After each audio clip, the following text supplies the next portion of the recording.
Good evening or good day, whatever time you're watching this. It is time for our book study continuation on Rise of the False Gods, and we are continuing tonight our exploration of evil.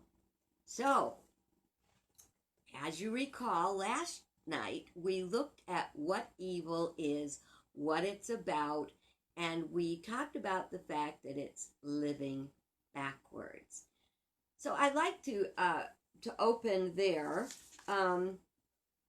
back where we were. I was reading something the other day. It was about addiction, and someone was talking about the lost years. They said that one day they discovered and were troubled by the lost years, and it is the lost years that continue to haunt them. Well, in that period of pain and suffering and addiction, they were living life backward. They were living with the focus on the physical wants and needs, as opposed to its actual needs, its real healthy needs, I should say. So it was very self-centered and self-motivated and self-destructive. Well, the lost years, it really was a powerful truth, because we all lose time when we get away from that which is for our highest good. And we do it. We get too involved in our work. Sometimes we get too involved in our worries and stuff like that. So I would like to ask you to review in your own life, is there a period of time where you felt there were lost years? And that would be a period of time when you weren't living the potential and the joy and the happiness and fulfillment that life has to give us. Things like purpose are a part of that. So if you can think about that, probably one of the best ways to identify that is, what in your life do you regret? Is there a period of time in your life that you regret? Do you have lost years, lost months, lost whatever? So I'm going to give you a second to reflect on that.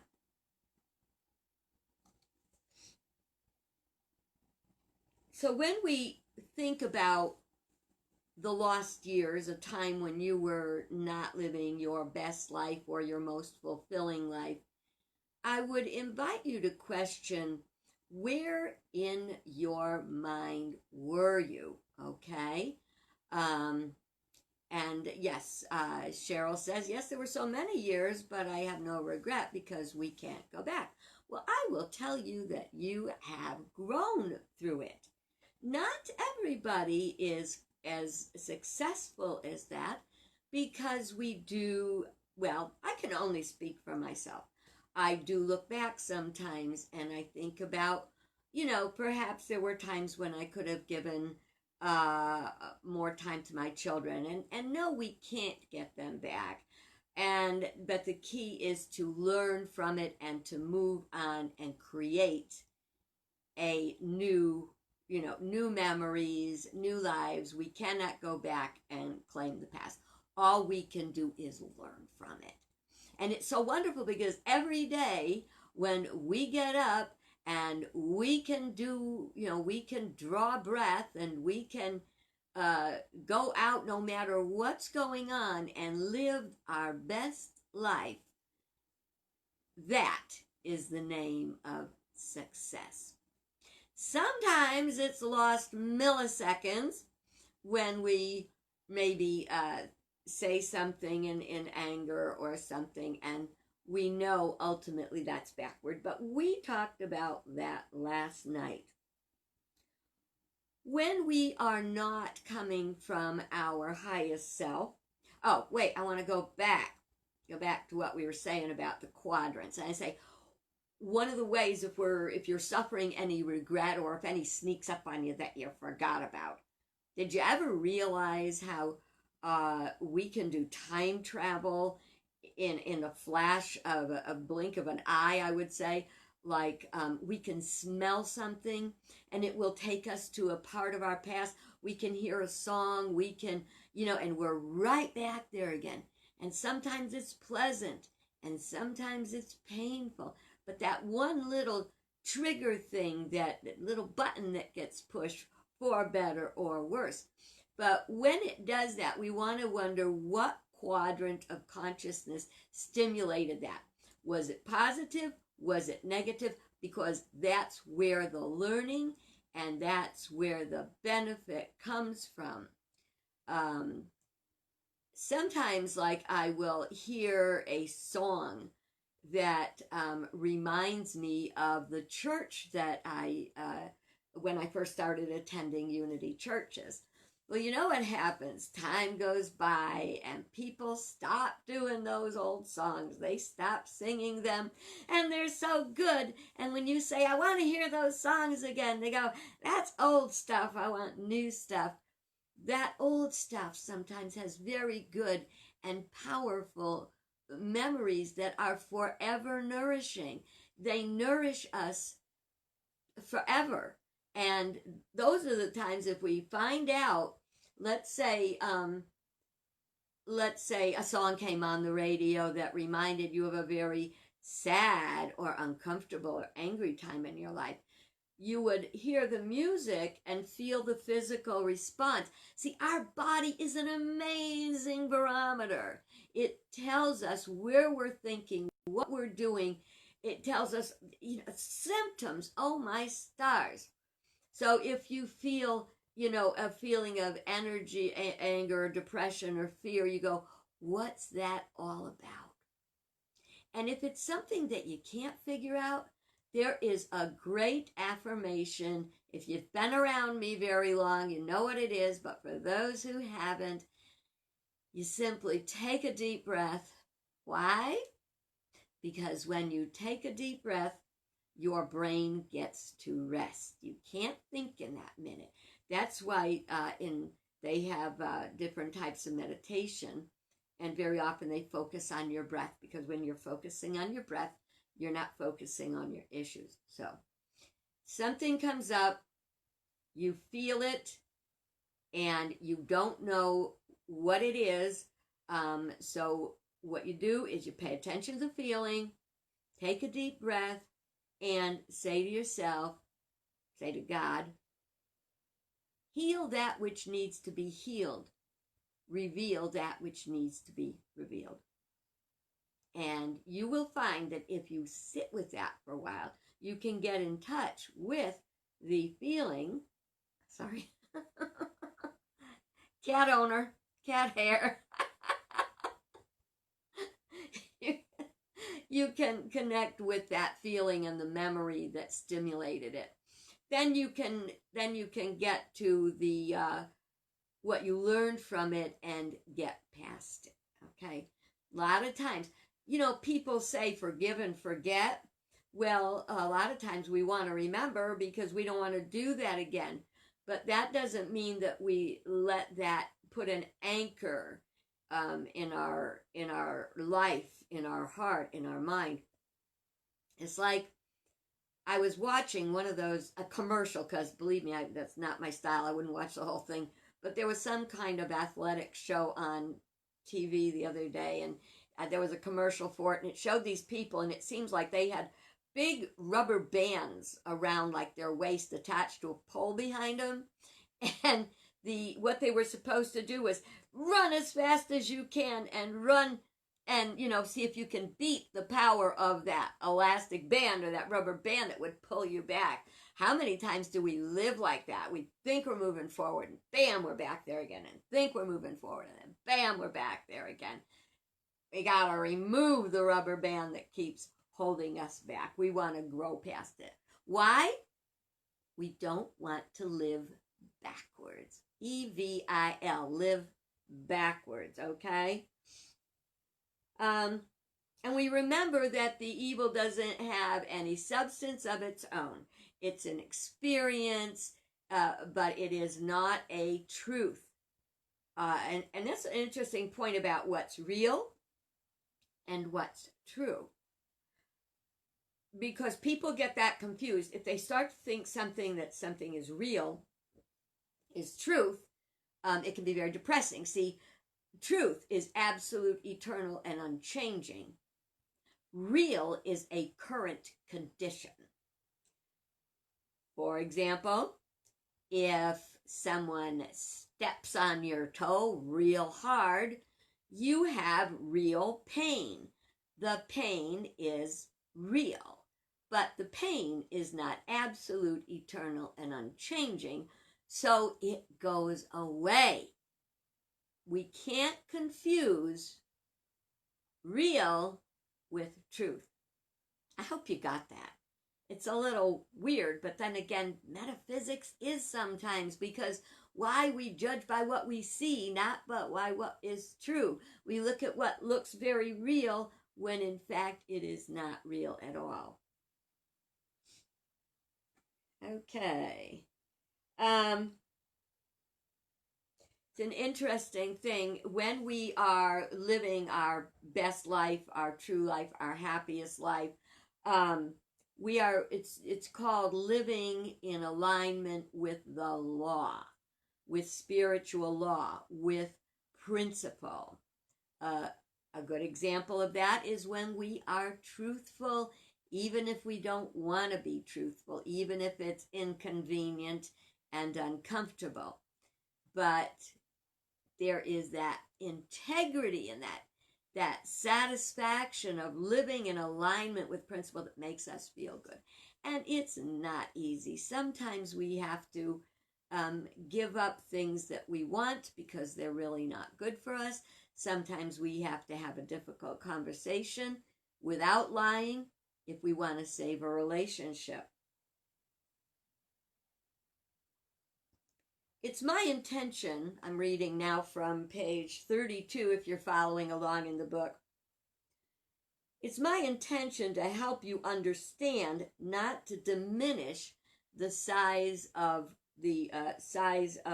suffering caused by evil.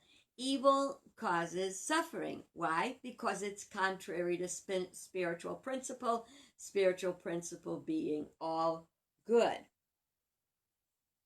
We can't break the law. This is fantastic because, we have the 10 Commandments, and I have to share the story again because it's so cute. There was this woman that was talking about the 10 Commandments with a friend of hers, and she said, oh, I know. She said, I sent a Bible to my son, but you know what? By the time he got it, it was broken. All the 10 Commandments had been broken. But we think we are breaking a commandment. But in metaphysics, that's not so, because Eric Butterworth, who's a unity minister, said we cannot break the law, but we can break ourselves against it. How do you like that? We cannot break the law, but we can break ourselves against it. We're going to look at the 10 Commandments and all that stuff down the road, but just as a little example, if you think about it for a minute, let's say let's just look at the first commandment or principle, that I am the Lord thy God, they shall have no strange gods before me. What that basically is saying, I am spiritual principle. I am all good. And if you put something other than that before me, you're going against the principle. So that means, like, let's say we stopped thinking about spiritual principles and living a good life and everything, and we started to walk on the dark side, whatever that means. But we started maybe seeing ourselves as more important, or what we want more important than we know is right and true and good. Eventually we will be unhappy. It's just what I said before. When you're living in harmony with spiritual principle, even when the going's tough, it's good in the end. So you can't break the law, but you can break yourselves against it. We're going to go through all the 10 commandments later on. Not going to take up our time with that tonight.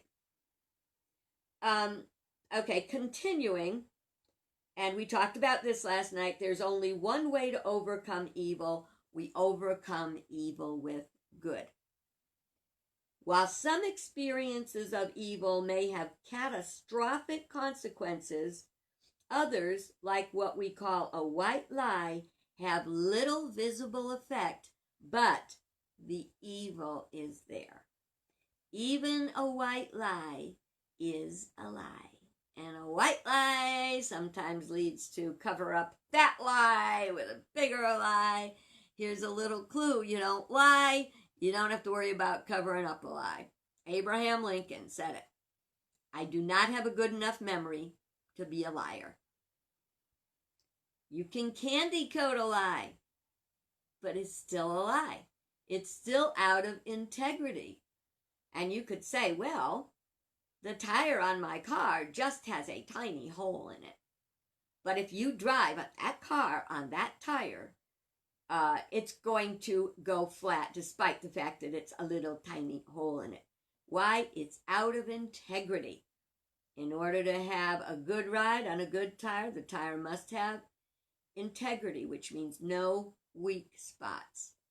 Now, I think that's interesting thought because it said no weak spots. We may have moments of weakness, but that doesn't make us evil. We just have a weak spot that we have to patch. We have to repair. To achieve spiritual mastery, we must overcome evil. To overcome, we must first acknowledge it. Many evil things are being normalized today. You know it. I know it. Hate is being normalized. Greed is being normalized. Lying is being normalized. We may normalize it, but that doesn't make it right. I think we veered far off the path, and when we veer too far off the path, sometimes we have to do a hard correct. You know, we talked about that before. Did you ever hit the rumble strips going down the road? You know, for a minute, you take your eye off the road. You get a little doze going. You're driving when you shouldn't. You're too tired. All of a sudden, the rumble strips, and it wakes you right up. That can happen sometimes if you're on a long, droning ride and you're getting tired of it. Well, those rumble strips happen in our lives when we start to live contrary to our highest good. How can we keep then from falling into the consciousness of evil being normalized? You're doing it right now. You're doing it as you continue to learn about truth, to seek truth, to come to understand spiritual principle and how to live in alignment with it so we can rise above the false gods. The false gods of self-interest, ego, greed, all of the negative parts of our human nature are rising. But remember, they are coming up for healing. They cannot come up for healing if we avoid them. They cannot come up for healing if we deny them. I had to go to the dentist today to get my teeth cleaned. I don't like that, okay? I didn't want to go. It was inconvenient, it was uncomfortable, and I didn't want to do it. Now, I work really hard to take really good care of my teeth. I didn't as a child. That was just one thing that my parents, as wonderful as they were, they didn't get on us about brushing our teeth. My sister, she was fine. Me, oh God, it was awful. So over time, I had a lot of dental work that needed to be done, and I had to really, really learn to make good dental habits. So sometimes doing the right thing, going to the dentist and getting your teeth cleaned, is is just what you got to do. So just because it's doing the right thing doesn't mean it's not inconvenient or uncomfortable. I can think of a dozen things I'd rather do than sit in that doggone dentist chair while they're, playing in your mouth. But I did what I had to do because I knew it was for my highest good. And there's another interesting point. Taking care of your teeth, the reasons they tell you to floss and brush and do all the stuff you have to do is because it is not just about your teeth and your chewing food and not being in pain. Your whole oral health has to do with your entire physical being. Your staying in integrity in all aspects of your life is critical to your entire life completely. So because things that are evil are being normalized today, what happens is, and we've talked about this before, thoughts held in mind create after their kind. Through the law of increase, when we hold something, it increases in our lives. It manifests, and it manifests more. That's because God created everything through principle to multiply. It is, cause and effect are non-negotiable. If you put out a good cause, you're going to get a good effect. If you put out a negative cause, you're going to get a negative effect. That is non-negotiable. It may take a while. I think that's why, a lot of people, because you don't get struck down by lightning the minute you do something wrong, the minute you cheat on your taxes, the minute you tell a fib, the minute you gossip, the minute you, whatever it is that you do, you don't usually always get, zapped for it right away, but sooner or later the universe will claim its own. When harmful behaviors become normalized in the minds of people, it does not exempt them. It only blinds us to the reality of the causes. We don't blame other people for the mistakes we make. Evil is present in our world not as truth, but as a current reality. We talked about that in the beginning. We ourselves brought about the effects of evil through seeing the manifest realm as our reality. It was difficult with some of the things on the news today. Now, I know a lot of people say, well, I don't watch the news because I'm not going to let it bring me down because there's not truth, because it's just there to get you upset. I can't be upset. You know what? We have a certain responsibility to pay attention to what's going on in the world. We can stay abreast of what's going on without becoming fully immersed, okay? But a lot of times when we hear something in the news, it can be disturbing. Again, that doesn't mean it's the truth or the reality of our being. Our greatest challenge to staying in alignment with truth is fighting our desire for personal power. We try to control our environment and other people's lives and how they interface with ours, and really that can't be done. We may try to think that we want our children to be doctors and lawyers, and they want to be stand-up comedians and work for the Peace Corps. We have to know that their lives are not ours to control. They are to inspire and encourage to the best of our ability. We have our life. Don't you have enough difficulty taking care of your own life? I do. Good heavens. All right. I go into gun violence. I'm just going to check my little... Okay, we're good on time.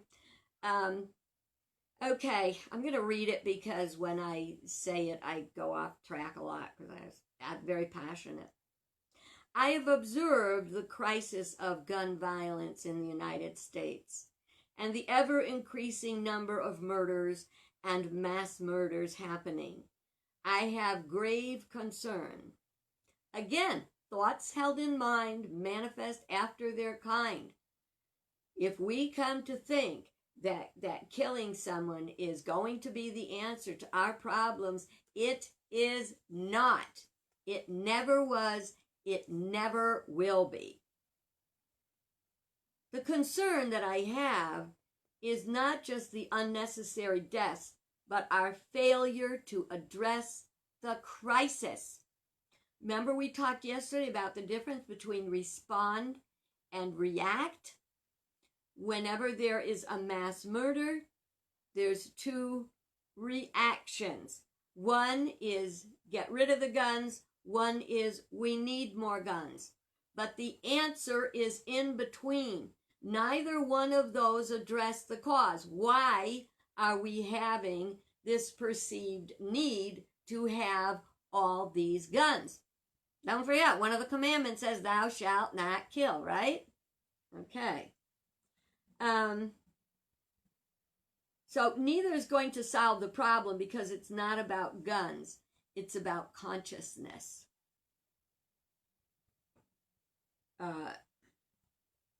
Evil is a very self-centered state of consciousness.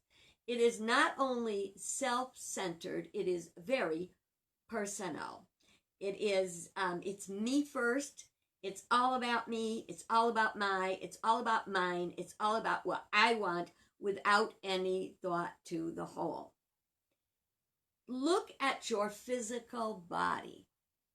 It operates as a whole, all parts working in conjunction or they agree, they work together. Every part serves every part. The minute that one thinks, one part of our body would think that it's the boss of the whole body, that's when failing health can happen. We are told that, in the Bible, Paul says, you can't say, your hand can't say to the foot, I have no use of you. Because imagine if you had 4 hands and no feet. That would be uncomfortable, right? So the whole, our whole body must work together. Right now in the world, it doesn't look like everything's working together. So where then is the answer? It's not to pull ourselves off to ourselves and become a unit, and not to interact with the rest of the world. That will never bring safety and security. What brings safety and security is the acknowledgement of the fact that we're one, which is another chapter down the road. In unity, we talk about the difference between the letter of the law and the heart of the law. And you cannot deny either because they are both there. The letter of the law is the intellectual, the understanding, the logical part of principle. It addresses a need, a part of life, and then the heart is the understanding. So if we lived under the letter of the law, which the Hebrew people were told to do, it was you follow that law no matter what. But Jesus brought the heart to the law, which is the understanding. The why does that law exist? Okay? Why does the Sabbath exist? Because if we don't take time away, and this is a law that I break myself against quite often, if we don't take time away from our work, from our endeavors, from our hustle and bustle world, from our busy mind, it is not healthy, and it's not good for us, and it's not for the good of the whole. there's so many good things about the Sabbath that people don't even think about, like getting together with like-minded people. I'm hoping that getting together in our little Facebook experience, our little class, I hope that blesses you, that we are coming together and we are sharing and encouraging each other to live a good and healthy life. That's necessary. Now, I do make sure that I religiously, and I mean that by the letter of the word, I do have my morning prayer time. Now, sometimes it has to be cut short. Sometimes it's way long. But the most important thing is to do it. Connect with your higher self. Connect with the higher spirit. Connect with your source, God. You can't let the world fill our God space, because if we do, we will suffer disease. Dis-ease. We need to have ease in order to have wholeness and healthiness. Charles Fillmore, co-founder of Unity, said, "The mind of peace precedes all healing." Well, I'm close enough to the end of this chapter today. Try to remember every instance of evil in our lives, the pain and the suffering is a symptom. It's an exercise that is being presented to us to learn from. Whether it's, excuse me, whether it's the protests in the streets, or the COVID virus, or financial issues, it's all here to teach us. And we have to see they are opportunities, not obstacles. But we have to wake up. We have to wake up, because if we don't, it's going to get worse. I know you don't want to hear that, but we must wake up and do our part and live in alignment with spiritual principle. And that takes us to tomorrow, which is the crux of the matter. I'll see you then. Chew on our message today, and I hope you get something good out of it. God bless you.